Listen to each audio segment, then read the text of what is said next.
Kalau orang jahat, kita jangan ikut jahat. Matius 7 ayat 1-3 bilang gini, tentang hal menghakimi. Jangan kamu menghakimi supaya kamu tidak dihakimi.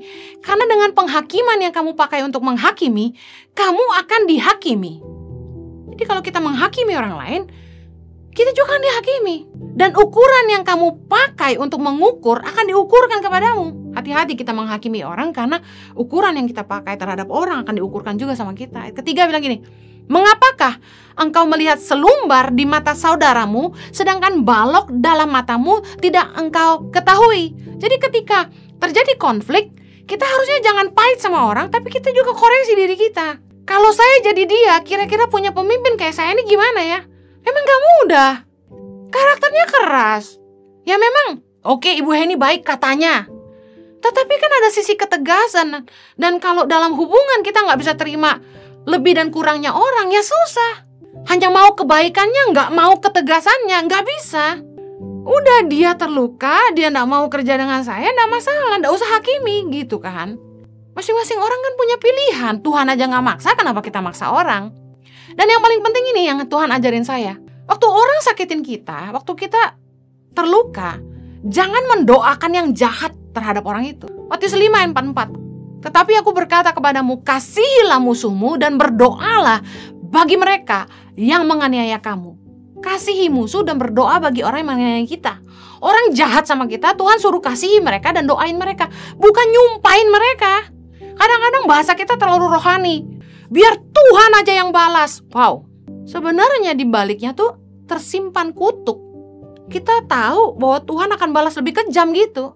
Padahal waktu kita dijahatin orang, Tuhan itu tertarik untuk memperhatikan reaksi hati kita. Amsal 24 ayat 17-20. Jangan bersuka cita kalau musuhmu jatuh, jangan hatimu beria-ria kalau ia terperosok.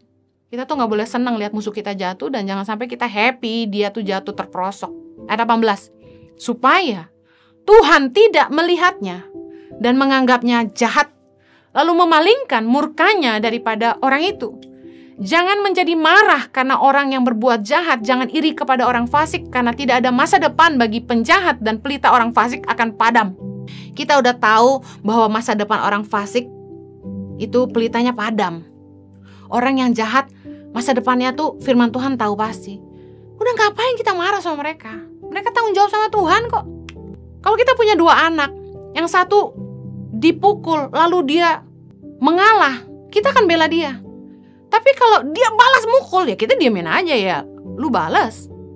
Sama jahatnya, sama nakalnya. Tuhan justru ngelihat reaksi kita ketika kita disakiti orang. Kalau kita bereaksi dengan benar, kita tetap baik sama dia, kita tetap mendoakan dia. Dengar baik, pembelaan itu datang dari Tuhan. Itu baru benar. Saya mau tutup dengan ayat ini. Jangan tinggal di masa lalu, mari mulai hiduplah yang baru. Efesus 4 ayat 21.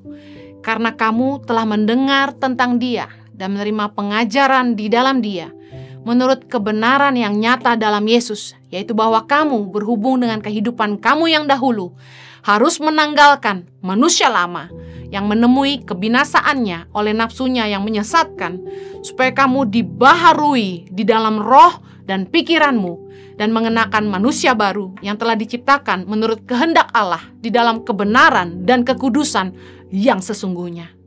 Mari tanggalkan masa lalu kita, tanggalkan manusia lama kita.